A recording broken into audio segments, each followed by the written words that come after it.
21절에서 23절의 말씀, 24절의 말씀 봅니다. 갈라디아서 3장 21절에서 24절, 저와 여러분이 한 절씩 교독하겠습니다. 갈라디아서 3장 21절에서 24절입니다. 찾으신 줄 알고 제가 봉독하도록 하겠습니다. 그러면 율법이 하나님의 약속들과 반대되는 것이냐? 결코 그럴 수 없느니라. 만일 능히 살게 하는 율법을 주셨더라면 의가 반드시 율법으로 말미암았으리라. 그러나 성경이 모든 것을 죄 아래 가두었으니 이는 예수 그리스도를 믿음으로 말미암는 약속을 믿는 자들에게 주려 함이라. 믿음이 오기 전에 우리는 율법 아래 매인 바 되고 계시될 믿음의 때까지 갇혔느니라. 이같이 율법이 우리를 그리스도께로 인도하는 초등교사가 되어 우리로 하여금 믿음으로 말미암아 의롭다함을 얻게 하려 함이라. 아멘. 오늘 갈라디아서 3장 19절에서 29절의 말씀 가지고 믿음이 온 이후로라는 제목으로 말씀을 함께 나누길 원합니다. 오늘 본문에는 율법으로 또 구약의 율법을 지켜서 구원받을 수도 없고 하나님 앞에 의롭다 인정받을 수도 없다는 사실을 강조한 이후에 사도 바울은 그러면 과연 그는 왜 율법을 필요도 없는 율법을 왜 주었을까? 그 율법의 용도에 대해서 믿음과 관련해서 어떤 관계가 있는지를 설명해 주고 있습니다. 그럼 오늘 이 본문을 통해서 우리가 믿고 따르는 하나님 어떤 분일까요? 21절에서 24절에 나오듯이 천사들을 통해 모세에게 율법을 주셨습니다. 모세를 통해 그것을 백성들에게 전달해 주신 분이 바로 하나님이시라는 거죠. 이는 하나님의 백성들이 율법을 주신 이유는 하나님의 백성들이 하나님의 뜻이 무엇인지 깨닫고 또 어떻게 살아가는 것이 건강한 삶인지를 가르쳐 주기 위해서 무엇이 바른 것인지 가르쳐 주기 위해서 율법을 주셨다는 것이죠. 그러나 율법 앞에 우리가 하나님의 뜻대로 행하는 자가 없고 우리의 죄송으로 말미암아 전적인 타락으로 말미암아 아무도 하나님의 뜻을 행할 자가 없게 되었으므로 우리가 무능함으로 말미암아 율법은 하나님의 뜻을 가르쳐 주긴 하지만 하나님의 뜻을 행하지 못하는 무엇을요? 우리의 범죄와 타락을 드러내는 역할. 그래서 사람들이 얼마나 죄악 가운데 있는지 깨닫는 영적으로 자각하고 깨달아서 죄에서 해방해 주실 하나님의 구원자를 바라보게 하는 역할을 하게 하셨다는 거예요. 그걸 통해서 구원받는 게 아니고 우리의 죄악을 하나님의 뜻이 이건데 우리가 얼마나 하나님의 뜻에서 멀어져 있는지를 보여주므로 우리가 하나님의 긍휼과 용서와 구원이 필요하다는 것을 보여주는 것이 율법이라는 거예요. 그것을 위해서 주셨다는 것이죠. 우리의 죄를 집중적으로 깨닫게 해서 결국은 우리가 예수 그리스도 하나님의 구원자에게로 나아갈 수 있도록 돕는 몽학 선생, 오늘 본문에는 초등학교 교사와 같은 역할을 하는 것이 바로 율법이라는 것이죠. 그래서 율법의 역할은 하나님께 돌아가도록 회개하고 돌아가도록 하는 역할이 율법이다. 구원을 받는 게 아닙니다. 20절에는 그리고 또 무엇을 이야기합니까? 20절에 말씀에 오늘 읽진 않았지만 20절 말씀에는 이렇게 되어 있습니다. 20절 말씀에 그 중보자는 한 편만 위한 자가 아니나 하나님은 한 분이시니라. 이 말씀을 왜 합니까? 사도 바울이 율법과 달리 아브라함에게 약속을 주실 때는 어떤 중재자도 없이 한 분 하나님이 직접 주셨다는 거예요. 19절과 비교하면 뭡니까? 19절에는 읽어보면은 하나님께서 율법을 주실 때는 천사들이라는 매개체 중간에 중재자를 통해서 줬다는 거예요. 그러나 하나님이 아브라함에게 약속 줄 때는 직접 나타나셔가지고 다른 보조자인 이 율법 보조자인 천사나 모세 손을 통해 백성들에게 전달한 게 아니고 아브라함에게 430년 전에 율법이 있기 전에 미리 직접 전해주심으로 무슨 이야기입니까? 우리의 구원을 직접 이루겠다는 거예요. 율법은 보조자들을 통해 간접적으로 전달이 된 거예요. 이거는 율법이 보조의 역할을 한다는 거죠. 진짜 중요한 거면 직접 전달할 것이지, 그죠? 전달하시죠. 그러나 여러분, 아브라함에 주신 구원의 약속은 하나님께서 천사들 통하지 않았다는 거예요. 중개자인 모세라는 중개자를 통하지 않았다는 것입니다. 직접 주셨다는 것입니다. 여러분, 한 분이신 하나님이 몸소 우리의 중재자가 되어서 하나님이 직접 중재자가 되어서 예수 그리스도로 중재자가 돼서 이 놀라운 구원을 주신다는 것을 상징하는 것입니다. 그러기에 저와 여러분은 하나님의 은혜를 통해 부어지는 이 놀라운 구원의 선물을 다른 것들로 대체하지 않도록 주의하길 예수님 이름으로 축원합니다. 그럼 오늘 이 본문을 통해서 우리가 몇 가지 적용해 볼 수 있는 것은 무엇입니까? 첫 번째는 율법의 임무는 우리를 예수님께로 죄를 깨닫고 인도하는 역할이라는 것이죠. 그까지라는 거예요. 그러므로 우리가 예수를 믿고 정말 예수 그리스도 안에 그 구원 안에 하나님의 긍휼 아래 있다면 더는 율법에 의해서 짓눌릴 필요가 없다라는 것입니다. 왜요? 예수 그리스도 안에서 그 죄의 문제를 해결해 주셨고 우리는 그것을 믿고 있기 때문에 이 죄의 노예 역할을 할 필요도 없고 지나친 죄책감으로 짓눌려 가지고 삶이 무너뜨릴 필요가 없다라는 것입니다. 왜요? 우리가 예수 그리스도의 의의 옷을 입고 있기 때문입니다. 이제 우리의 신앙생활은 예수 그리스도를 믿는 믿음으로 바로 나를 구원해 주신 예수님께 반응하는 것이 신앙생활이지, 내가 율법 이것을 못 지키고 저것을 못 지켰다 어떻게 하지 이렇게 두려워하는 것은 율법을 주신 목적이 아닌 거예요.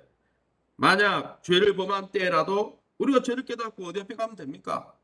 예수 그리스도 앞에 나아가 우리 허물과 죄를 자복하고 진심과 전심으로 하나님께로 돌이키면 되는 것입니다. 아직도 은혜 아래, 예수의 은혜 아래 살면서도 아직도 율법으로 말미암아, 율법을 지키지 못한 내 모습으로 말미암아 염려하거나 지나치게 근심하고 있지는 않습니까? 그것은 하나님의 의도도 의중도 아니라는 것입니다. 그것은 오히려 사단이 기뻐하는 뜻이라는 것이죠. 그런 모습을 보며 자책하며 그런 모습을 보며 자기 연민에 빠져서 결국은 예수님을 놓치는 것은 하나님이 원하는 것이 아니라는 것입니다. 두 번째는 무엇을 이야기합니까?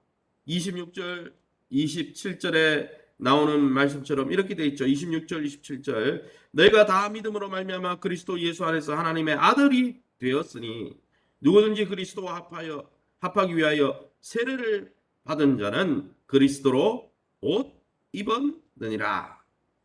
여러분, 예수 그리스도를 믿는 자 누구든지 예수로 옷 입은 자라 말씀하고 있습니다. 이는 외적으로 무슨 좋은 옷을 입었다 그런 뜻이 아니고 예수님의 의의 옷을 거쳤다는 거예요. 이건 무슨 뜻입니까? 예수님의 영향권 안으로 들어가 그분의 모습과 하나가 되었다라는 것입니다. 그래서 세례를 받는 것이죠. 여러분, 우리는 예수 그리스도를 믿기 전에 옛생활을 다 벗어버리고 이제는 날마다 예수 그리스도의 의의 옷을 입고 그 의로움 속에 살아가도록 초청받은 하나님의 자녀라는 놀라운 특권을 받았습니다. 그러기에 이제는 더 이상 죄의 종노릇하거나 죄로 인해서 지나친 죄책감 속에서 우리의 삶을 망가뜨리는 자가 아니라 우리에게 예수 그리스도의 의의 옷을 주신 하나님 앞에 감사하며 그 의를 통해 하나님과 더 깊은 만남과 교제 가운데 하나님이시는 참 기쁨을 풍성히 누리시는 저와 여러분 다 될 수 있기를 예수님 이름으로 축원합니다. 우리 합심해서 기도할 때 율법과 잘못된 전통에 매여 신앙생활하는 것이 아니라 날마다 십자가 은혜 가운데 반응하는 살아있는 신앙이 될 수 있게 해달라고 위해서 기도해 주시고, 예배와 삶의 환경을 회복시켜 주시고, 또 우리 교회가 믿음으로 충만하게 하시되 하반기 예배 회복, 일꾼 양육, 또 전도자 훈련이라는 세 가지 표를 삼고 나가고 있습니다. 하나님, 우리가 코로나의 환경이지만은 광야 기간에도 하나님 예배했고 광야 기간에도 주님의 은혜를 누렸던 것처럼 이 코로나 가운데서도 예배로 충만한 교회, 또 말씀으로 또 우리 성도들을 훈련하고 양육하는 교회, 또 이 놀라운 복음을 때를 얻든지 보든지 여러 가지 방법을 통해, 비대면의 방법을 통해 하나님의 복음을 증거하는 교회로 발돋움해 갈 수 있도록 은혜를 베풀어 달라고 또 우리 자신을 위해서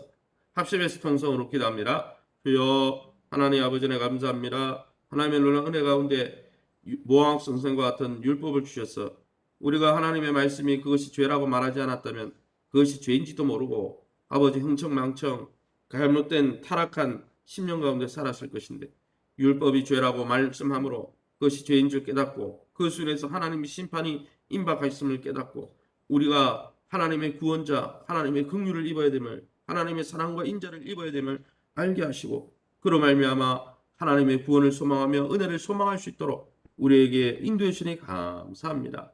주님 날마다 이제는 주님 풍성한 은혜를 주신 그리스도 예수의 의로 날마다 덧입고 그 십자가 안에 거하면서 하나님이 주시는 은혜와 긍휼 가운데 하나님의 자녀로서 하나님과 독대하며 하나님과 사귀며 하나님을 날마다 경험하는 풍성한 삶을 살게 도와주시고 그것을 엔조이하며 그 하나님과의 친밀한 관계 또 우리에게 상속해 주신 하나님의 복을 기쁨으로 누리는 아버지 복된 백성 되게 도와주고 사단이 이 구원의 기쁨을 누리지 못하도록 율법에 매여 살고 과거의 전통에 매여 살고 과거에 실패한 우리의 실패 모습에 정말 과거에 눌려 살도록 자꾸 하나님 충동질할 때 우리가 그것에 휘둘리지 아니하고 오직 믿음 가운데 서게 하시고 오직 하나님 은혜를 주신 놀라운 하나님 앞에 감사하며 찬송하며 모든 그러한 영적인 문제들을 이겨갈 수 있도록 축복해 주옵소서. 예배와 삶의 환경을 회복시켜 주시고 하반기에 우리 교회가 예배가 회복되게 하시고 예배자들 넘치는 충만한 예배자들로 충만하게 하시고 말씀으로 훈련된 일꾼들로 충만한 교회가 되게 하시고 또 하나님 이 복음을 때려었든지 뭐든지 하나님 빚진 자의 심령으로 증거하고자 하는 그리스도의 증인들로 충만한 교회가 될 수 있도록 축복하여 주시며 우리 귀한 성도들의 기업과 가정을 특별히 지켜주셔서 어려운 환경 가운데 주님을 욥처럼 믿음으로 인내하며 바라볼 수 있도록 믿음의 자리에 끝까지 머무르며 하나님의 주시는 복을 복의 계승자로 복의 주인공으로 발돋움할 수 있도록 큰 은혜를 베풀어 주옵소서. 이 새벽에 나와 기도하는 성도들 그것이 무엇은 기도 제목이든지 하나님께서 긍휼히 여기시고 하나님 은혜를 베풀어 주셔서 하나님의 선하심을 풍성히 경험하는 복된 이 새벽 되게 도와 주옵소서. 감사하며 예수 이름으로 기도합니다. 아멘.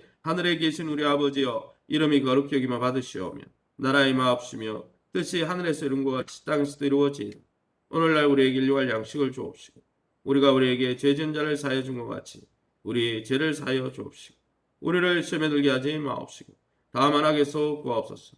대개 나라와 분생광이 아버지께 영원히 있사옵나이다. 아멘.